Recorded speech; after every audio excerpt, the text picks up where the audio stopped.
Hi guys, welcome to another episode of Girl Talk. I haven't done any in a long while because you guys know that I've been going through pregnancy and currently going through being a mother of two. Well, I got inspired to do another Girl Talk, and yesterday on my Insta story I encouraged you guys to send me any questions you had and you wanted me to address, and I was going to answer it anonymously. A lot of you sent me a lot of questions that I could broadly categorize into four major topics: romance and intimacy, relationships, motherhood, work, and personal development. So I've decided to pick out a few questions from each of these categories and address them on here. Make sure you leave a comment below to let me know how you want this series to go moving forward.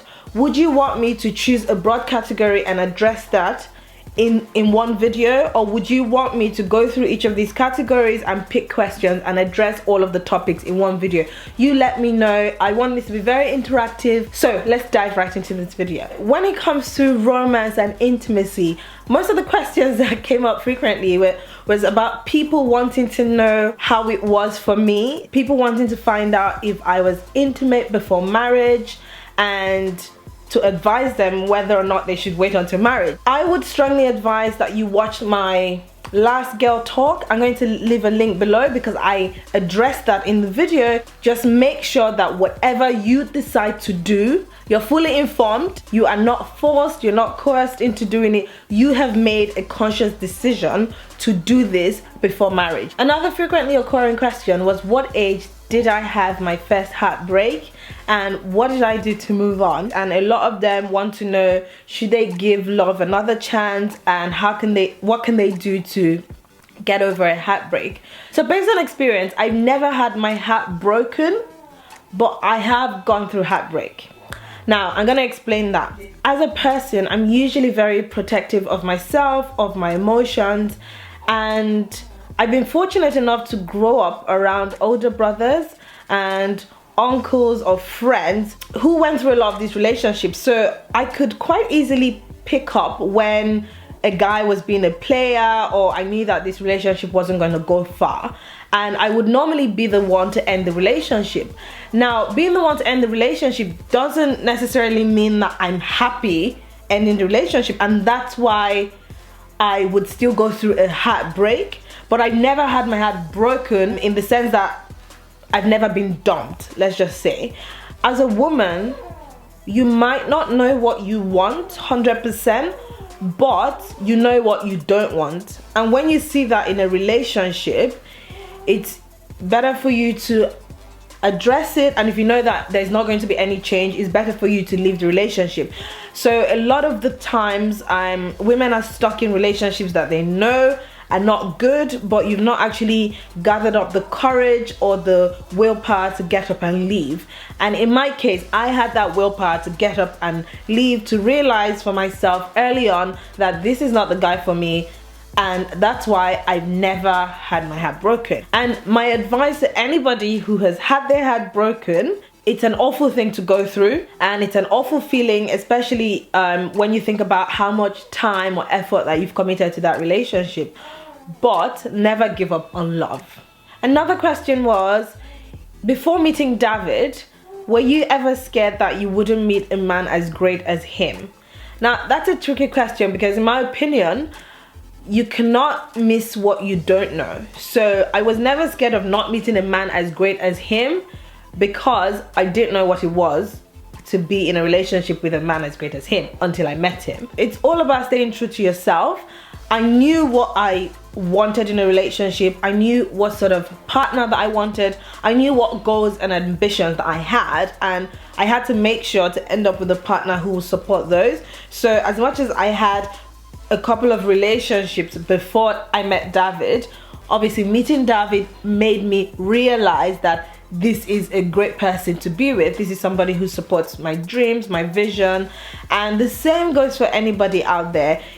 If you're in a relationship that's not great, if you're in a relationship that's holding you back, if you're in a relationship that doesn't support your ambitions, your goals, your emotions, you know. I think everybody is smart enough to know. The only difference is, do you have the strength to move on, or are you willing to settle for less, and that's a choice that nobody can make for you. You have to make that yourself. So back to the question, I was never scared of not meeting a man as great as David, because deep down I knew that I was gonna keep looking until I eventually meet that person, and that person happened to be David, so that's a good thing. Moving on to motherhood, a lot of the recurring questions that I get is intimacy after childbirth, and this has come up a lot of the time.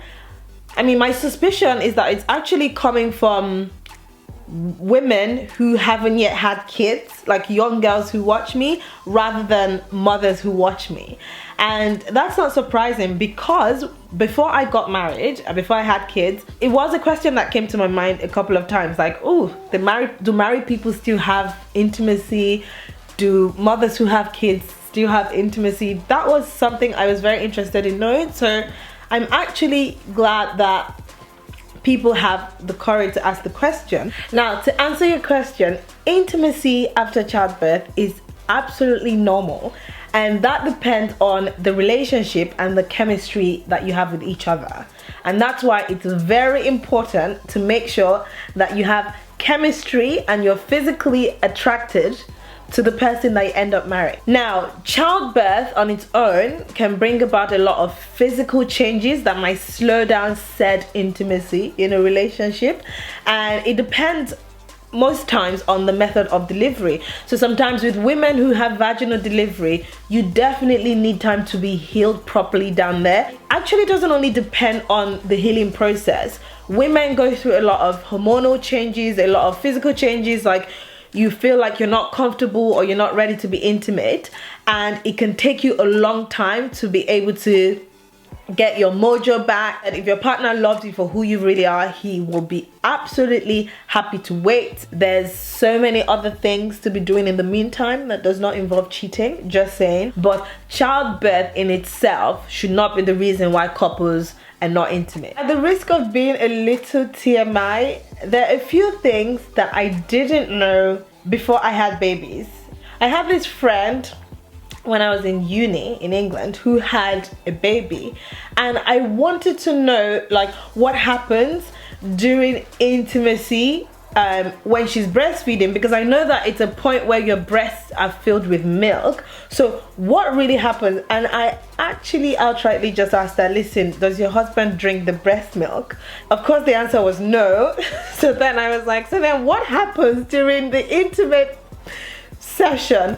I'm sure a lot of the mothers can relate to this, but for people who haven't had babies and who are wondering what intimacy looks like when you're a mom and when you're breastfeeding, yes, it's absolutely normal for you to leak breast milk, so a lot of the times your bra is left on. Okay, now talking about personal development, I got a few questions around how to build your knowledge and how to engage in more intellectual conversations. Somebody specifically said, I find myself going quiet when it comes to world topic, politics or music. How can I build my knowledge? Listen, if this question came 10 years ago, it's absolutely understandable why you might not be up to date in your knowledge. Fortunately, we live in a very, very digital world, and no matter what popular app you're obsessed with, be it Twitter, Instagram, Facebook, it's literally not possible for you to scroll down your feed without coming across a world news. The question is, how interested are you and how knowledgeable do you want to become? So let's take Twitter for example. If you want to know more about world politics, health issues, whatever topic you're interested in, make sure that you're specifically following accounts that can give you information about that. Make sure that you're following a lot of the popular news, because now all of the big news stations definitely have accounts on all of these social media platforms. So spend your time reading, think about what it is that you're really interested in, and oftentimes maybe also read about things that you don't find so interesting, just for the purpose of being knowledgeable and for the purpose of being able to engage in these conversations without looking like you're completely living under a rock. Another frequent question when it comes to personal development is, how can I stay organized when it comes to studying, working and fitness? My top tip will be prioritizing. For you to prioritize, you have to understand what is physically, mentally, emotionally possible for you to engage in at a particular time, and what's not possible at that time. Personally speaking, I'm very grateful for all of the admiration and appreciation that I get surrounding how I balance everything that I'm doing in my life. People, oftentimes the most frequent question is, how do you manage to do it all? How are you a doctor, a YouTuber, a mom, you have your own business, how do you do that? When I've had the time to answer this question, I always say that I look at everything that I do as wearing a hat, and I can't wear two hats at the same time. So although I'm a doctor, I'm not currently working in a hospital because I'm on maternity leave. So being on maternity leave is giving me the time now to be 100% present for my children, and in the spare time, like in the times when they're sleeping, I get the time to be a YouTuber. For example, the reason I'm able to record this video right now is because the two boys are sleeping. So when I put out the video, that makes me a YouTuber. Once the video is up, the boys wake up, that makes me a mom. So I'm able to only take on the things that I can handle at every particular time. I'm a YouTuber who has committed to uploading one video a week, and realistically that's all I can do given the fact that I'm now a mom of two and I have my own business. And that's the way that I'm able to maintain consistency on this platform. Come January, when my maternity leave is over and I go back to work, I'll have my two kids in creche, which will give me the day to be a working mom. So at every given point in my life, I never try to take on more than I can handle. And then when I list the things that I've taken on, I definitely prioritize daily or weekly. That definitely changes around. So you definitely have to have a lot of flexibility as well. And that is how to stay organized. Another simple tip is doing something as simple as taking a pen and a paper and making a daily to-do list. Psychologically, it makes you feel better when you can tick things off. This will be my last question for this episode. From now on, I'm going to be taking questions from the comment section. So as much as you can leave comments to address what we've talked about in this video, definitely leave comments about things that you want me to address in the next Girl Talk episode. I would really love to hear you guys' feedback. I really hope that you've enjoyed watching this video, and apologies if I didn't get to address your question. I definitely will try my best in the next Girl Talk episode. Thank you so much for watching. Don't forget to subscribe if you're not already subscribed to our channel, and I will see you in the next video. Bye. I know that I had asked.